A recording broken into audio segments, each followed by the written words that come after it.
Welcome to Sprinkle with Hope podcast. This is your host, Jason, and today we're going to be talking about commitments, how to keep them, how to maintain them, a little bit about that. So yeah, come with us.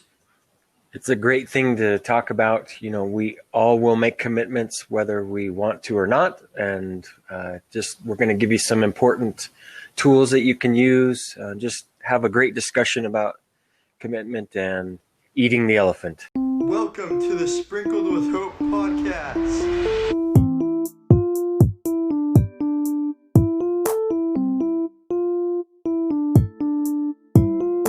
This is Jason.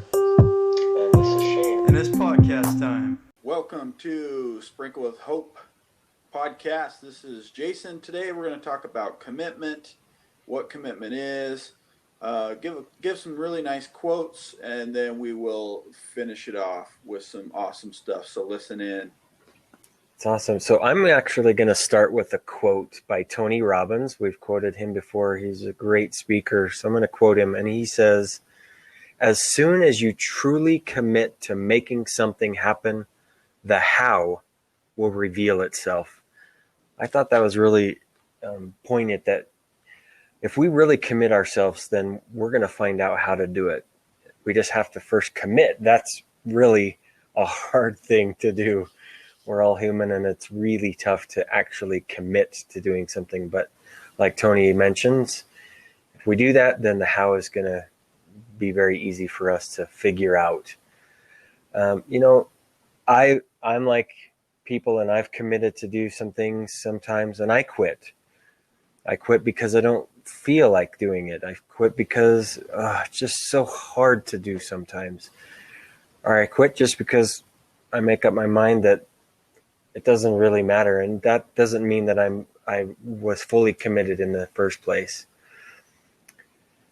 Just because I start thinking about commitment doesn't mean that I'm fully committed myself. Like I mentioned, I quit, and just because it's hard and those type of things, but that really doesn't mean that I'm fully committed. So Jason and I are going to talk about ways I think that we can help ourselves commit better and then work towards keeping that commitment.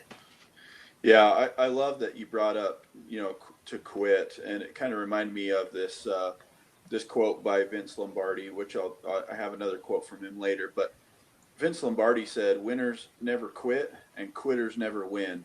And so as you were kind of saying that, right, and we're talking about commitment, we want to be winners. We want to move through that. We just never give up, right? And commitment is an act. It's not just a word. It's an action. And we've talked a lot about action, taking that step and moving through that, committing to whatever it is that you have. It's not merely a promise to do something. If it also includes dedication and the ability to work hard. And I think me and Shane can say that we've gone, we've had commitments, and we have had dedication, and we both work really hard for what it is we want. Yeah, I agree. I think sometimes we lose sight of our commitment because I'm speaking for myself, but what I'm saying is that, let's say we have a big commitment and then we don't know how to get to that point. We just think, for example, maybe our commitment is that we're going to climb a mountain. We've never done it before. We're going to climb a mountain, and some of us can't just start going up the mountain and we'll get there. It requires us to look at smaller things, that maybe we hike for 30 minutes one day, and then we do it again the next day, and then we go to 45 minutes. And ultimately, we're feeding into our commitment by breaking it down into smaller chunks, right? So think about, people talk about eating an elephant, and how do you eat an elephant? It's so big, and how do you really do that? Well, it's pretty easy. You just eat it one bite at a time, and eventually the elephant is gone. It's the same thing that I'm talking about. Is if you want to climb a mountain and get to the top, sometimes you can't just climb the mountain. You have to condition your body and your mind to do that. If you want to swim across the ocean, something like that, that seems crazy, but you're committed to it. You can't just suddenly start swimming. You have to condition yourself to do those things. So that's what I'm saying, is that sometimes we lose focus of the overall commitment when we could take a step back and commit ourselves to smaller tasks and do those things. And then eventually the elephant will be gone, or we'll climb the mountain. Yeah, I love that, Shane. Thanks for sharing it. So I got something that I had heard kind of similarly on a different podcast, but I wanted to mention it. And I've thought about this myself, but it's, how many times do we say the word sure, right? Like, sure, we'll do that, or sure, that sounds good, or whatever. We haven't really fully committed either to ourselves, our spouse, our kids, or our boss. You're sending that mixed message. So when we tell our kids, they ask us a question or something, hey, can I go over to this person's house? We'd say, sure. Then they wonder, okay, well, are they saying, yeah, go ahead, or no, I shouldn't do that because I'm going to get in trouble? Or, so you see that mixed message we're sending them, that they don't really know whether they're supposed to go and do that thing right, or not. And so, we need to be enthusiastic about it. We need to say yes, or let me think about it, or no. I mean, we shouldn't say sure just for the sake of saying it because it's what's in our brain. We should really think about that. And I really liked what you said about chewing away at, a little bit at a time. If you have something difficult, or making and keeping commitments is difficult for you, make something easy, right? Make a commitment that's super easy to accomplish, and then celebrate that win. Celebrate those small things. Kind of, what Shane was saying, we want to go climb a mountain. Well, that's great, but how do we make smaller commitments along the way, right? Like, maybe today I'll walk for 10 minutes or something, right? Or I'll hike that little hill that's close to my house. How do we make those smaller commitments to help us get to the big one? Yeah, and that doesn't mean that we're not committing ourselves to the ultimate goal, which is to reach the top of the mountain. That simply means that we know we have to take smaller steps to get to that point. I'm going to quote another person, and I'm probably going to say this wrong, but I think it's Paramahansa Yogananda. And this person says, if you have a strong mind and plant in it a firm resolve, you can change your destiny. And I loved that. I love that. That's great. We really can change our destiny. And I think a lot of that comes with our commitment to doing that, to saying, you know what, I'm going to change my destiny. And this is not what I'm here for. And I'm going to change that. And that comes within each of us, that we can truly change our destiny. That again, doesn't mean that we wake up today and say, yep, we're changing our destiny, and that suddenly happened. We have to take those steps. We have to commit ourselves to do certain things to change that destiny. It's just not going to happen overnight. It's just not. So think about one major accomplishment that you have completed in your life. Think about that for a second. Did you desire something to happen? Did you commit yourself to do it?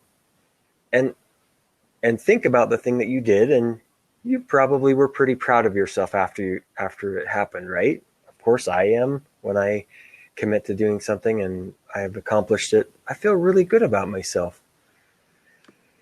Now think about how committed you were when you did that. Were you simply committed because you wanted to do something, or were you really fully committed? There's a difference between having a desire to do something and being fully committed. When we desire to do something, it just means, yeah, you know what, we want that thing to happen. We want to change our destiny, and that sounds great, but we're not really going to do anything to change that. When we're fully committed, we do these steps that we're talking about to change the destiny of our life, right? It's not just going to happen overnight, but that you see the difference in a desire to do something and the commitment it takes to get that desire to be reality. Yeah, I like that, and that is a mouthful. That guy's name. I would have a difficult one with that as well. Yeah. And speaking of mouthful, I got a funny little analogy, and everybody's probably heard this one, but it's of the bacon and the eggs, right? The chicken makes a contribution. He provides the eggs, or she, whatever, the hen, and she provides the eggs for the meal that you're going to have. But the pig is really committed, right? He's all into this thing. He's given up his everything. And that's really what we should do, right? Like, yeah, you can make a contribution, kind of like what Shane's saying, right? That, we can have a desire to do that thing, but are we really committed to it, or are we just saying that? And so some say that commitment is doing what you say you're going to do, right? Do what you say you will do. But I just want to add, taking it to a little bit further, and that is, have a time frame involved with your commitments. So if you say, hey, I want to climb that mountain, let's climb the mountain by January 1st, right? By the end of the year. Have that time frame so that way you have something to shoot for to finish and accomplish that particular commitment that you have. Don't just leave it open-ended, because you may never complete that commitment or accomplishment, right? You'll never hit that if you don't have that. And so I have a quote here, and then Shane, you can carry on, but it's by Vince Lombardi, and he said, most people fail not because of a lack of desire, but because of a lack of commitment. And that's it. We fail to reach those because we haven't really committed to anything. And that's not saying that failure is not success, right? We know that failing is part of getting to success, but ultimate success is those failures along the way. But we need to have those commitments along that route to get us to that goal, right? Yep. Yeah, and I'm glad you brought that up. Commitment. When you talked about setting a goal, when you and I spoke about starting the podcast, we set a goal, or we committed to launching it in July, right? And we hit it. But yeah, we didn't just start the podcast. We had to take steps to get to that commitment. We had to get our equipment that we were going to use. We talked about names that we wanted to have. Then we looked at logos and came over that. So we took small steps to get to that point. Then July rolled around and we said, yeah, we're ready. This is great. We committed ourselves every time we did one of these acts. Zig Ziglar says, it was character that got us out of bed, commitment that moved us into action, and discipline that enables us to follow through. And we talk about all these things. Really, we'll go back to action a lot, because we feel like, yeah, we can talk about these things, but it takes action. We have to do something. So if you commit to yourself today that maybe you want to change your destiny, maybe you feel like you're stuck and you want to change the destiny of your life, then make that commitment. Commitments are so powerful because they influence how we think, how we sound, how we act. It's not just a half-hearted desire or a hope that, yeah, we're going to give our best shot and we'll see what happens. But we have to, when we commit to ourselves, then we're all in. When we committed to doing the podcast, we were all in. Now we're having a great time. Commitments, when we sometimes we commit to ourselves, but other times we can commit with other people, right? The way that we strengthen that commitment when we're working with other people is simply that. It grows when we work with other people, when we make decisions together, when we work through conflicts, when we support each other and we have fun, we overcome obstacles. all of those things are the steps that we're talking about, the small steps to get to the commitment. So, you might find yourself making a commitment within a group or a committee or a team, and you have to all be fully committed to the end goal in order to get there. But each of you are going to take your individual test in order to get to the goal of the team. Yeah, absolutely. And it's, just adding to that, I think one of the other ways that that allows us to really commit to either ourselves or other people is motivation. So what motivates you, and we've talked about motivation, but what motivates you to want to commit to others? What motivates you to commit to yourself or to the things that either might be easy or hard? Like, what is that motivation? And then you got to find, if you want to accomplish a goal, you got to find that motivation somewhere in there to be able to want to complete that commitment, right? And not just have it be out there in the wind. Me and Shane have talked a lot about fear. And I think also fear is another one that is a reason why we don't commit. We're afraid to commit to that thing. Maybe it's too big of a lofty goal that it looks like it's Mount Everest and we're used to walking up the street, right? And so that fear is keeping us from committing. And so our subconscious mind looks at our past experiences first, right? I mean, that's what we know. So our subconscious looks to the past and it helps us to make those decisions. Well, if we're looking in our past and we have fear or that we're not going to accomplish anything, or we have these things in our past that don't allow us to commit to those things, that can also hold us back. So I think that, thinking about what we want to commit to, continually being reminded, I think that's why it's good to like write notes or whatever of the commitments and the things that you want. Yeah. That helps your subconscious to really think that. And as you say it, that commitment becomes easier to accomplish. Yeah, for sure. That's great advice. I think some examples of commitments that we can make to ourselves are, I'm committed to making a change in my life. I'm committed to loving myself and accepting that I'm not perfect. I'm committed to reaching the top of a mountain. I'm committed to changing the destiny of my life. All of those things sound really lofty, but we can do those things. We can commit ourselves to doing those things.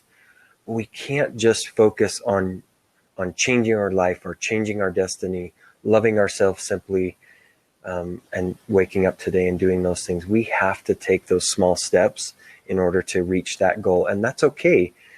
Just don't lose sight of the overall commitment that you've made. And the way you can get around that is by committing yourself every day to do these small tasks that you're doing. Eating the elephant one bite at a time, taking one step after another to get to the top of a mountain. Those things, you're not changing your commitment to getting where you want to go. It's just that you're breaking it down so that you can manage those into smaller chunks of your life. So I truly believe that each one of us, if we wanted to change the destiny of our life, I believe we could do it. I really do. We would just have to do things each day to change that. And then eventually we'll think, wow, we're changing our destiny. You can start by saying, hey, I'm going to listen to my favorite podcast, Sprinkle with Hope. And that's going to help get me on the path to listen to these cool guys and hear what they have to say. Yeah, I love that. I mean, I'm a big fan of Sprinkle with Hope, so. So am I. Right. But I like what you said, because it kind of, it reminds me of, sometimes some of us even have a hard time getting out of bed, right? Like that could be the simple goal, is just having your alarm set and waking up at that specific time that you have, and just get out of bed at the time you say you're going to get out of bed. That could be a commitment right there. I mean, some of us have a really difficult time waking up in the morning. And so, and then celebrate that win. Say, awesome, I got up this morning. It's amazing, right? Yeah. and so celebrate those little wins. It doesn't have to be, I'm going to go climb Mount Everest tomorrow, or I'm going to go hike Mount Kilimanjaro, right? Mm-hmm. It doesn't have to be that big. You can really think about all these little small steps to get you just through your day, right? And make those your commitments. I think also, we've often heard about this thing called the comfort zone, right? What is that? What is our comfort zone? And we want to stay there. We don't want to leave that. Um, and sometimes it is okay to stay in the comfort zone. If it's going to hurt you in some way, or it's going to affect you and it's going to be difficult, maybe it is good to stay in your comfort zone. But our brain, when it is challenged with new experiences and commitments, that helps us to grow. So we need to try some new things. We need to help get ourselves out of that comfort zone. We know neurologically that our brain changes when we make and keep those commitments. When our brain physically changes when we do those things. And it helps to build those neural pathways as it becomes more alert and active. And if we just sit in our comfort zone all the time, then our brain's never really going to grow. It's just going to become stagnant. What happens when the brain gets stagnant? It starts to die. Yeah. And so, we got to get outside of that comfort zone. We got to build those neural pathways. We have to grow our brain. We have to try new things. We have to change. Yep.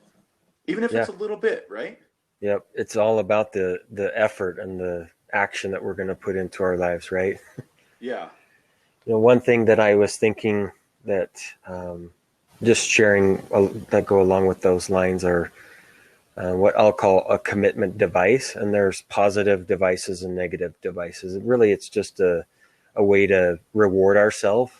So positive reinforcement, so to say, or negative reinforcement. A positive reinforcement would be just looking at things in a positive way. For example, again, like I said, listening to your favorite podcast while you work out, you're rewarding yourself while you're working out, listening to us. If let's say you're watching your favorite show on Netflix while you're cleaning your living room. So the task is to clean your living room, but you're rewarding yourself as you're doing that by watching a show, or maybe you don't really like doing the dishes, but while you're doing the dishes, you enjoy your favorite drink or whatever. That's what I'm saying in positive device or positive reinforcement, that you're rewarding yourself for doing the thing that you commit yourself to doing. A negative device or a negative reinforcement would be that the opposite. So let's say you tell a friend that you'll give them $100 if they don't go to the gym with you every day. So it's almost a negative way to look at things. You unplug your television when you don't want to watch it, or you're tempted to watch it and you don't want to watch it. So you're actually telling your brain the negative side of things. I really, really enjoy junk food and candy, and that's my weakness. So I could tell myself, you know what, I'll throw it all away in order to eat healthy. But that probably is going to have a negative effect on me, because I'll just want to go get new junk food. And so I would prefer to give myself the positive reinforcement to say, you know what, if I do this thing, then I'm going to reward myself in a positive way. That's just how I see things. I would rather focus on the positive. That's not saying that a negative device or a negative reinforcement is the wrong way to go. Some Right. people are motivated in that way, and that's okay. I'm not saying either one is the right way. I'm simply saying that I choose to reward myself in a positive way versus a negative way. So that's how I view it. I love that. I mean, I'm always trying to stay positive, and you and I are always trying to look at things right in a positive spin. Yeah, What's the positive thing that we can get from this, even if it's hard or difficult, right? I mean, absolutely. some commitments are really hard, and to push through that, sometimes it's good to just think about those positive things, right? Think about that positive device and allow yourself to have those small wins. I have a quote here by Abraham Lincoln, and he said, "Commitment is what transforms a promise into reality." So sometimes we promise we're going to do something or whatever. I promise I'll do that. That really, when we commit to it, that's bringing that promise back into reality. It's making it happen, right? And so as we commit to whatever it is, with getting up in the morning, doing the dishes, completing a particular task that we don't really like. I hate doing dishes. I think I'd rather do something else, have a teeth pulled or something. But Shane has a great point. Reward yourself by listening to a great podcast while you're doing it, so that you're feeding your mind something great while you're doing that thing that you don't particularly like doing. Yeah, that's great. We've mentioned this throughout this podcast that we are going to commit ourselves, and sometimes we're going to stumble and we're not going to live up to that commitment. The best thing we can do is simply pick ourselves back up and move forward, right? We should not look to the past and say, well, yeah, that we weren't very good at doing that. And we can always improve every single day. There are going to be commitments that you and I really don't follow through with, and we fall short, and that will be okay. We have to constantly remind ourselves we are good. We can be better today than we were yesterday, and pick ourselves up and take another bite of the elephant, take another step in the right direction. We can get ourselves out of bed. We can do those small things that we're talking about that will allow us to improve ourselves and commit ourselves even stronger in the future. This is Sprinkled with Hope. If you liked this episode, please share it with a friend. If you like our podcast, please give us a review or rating.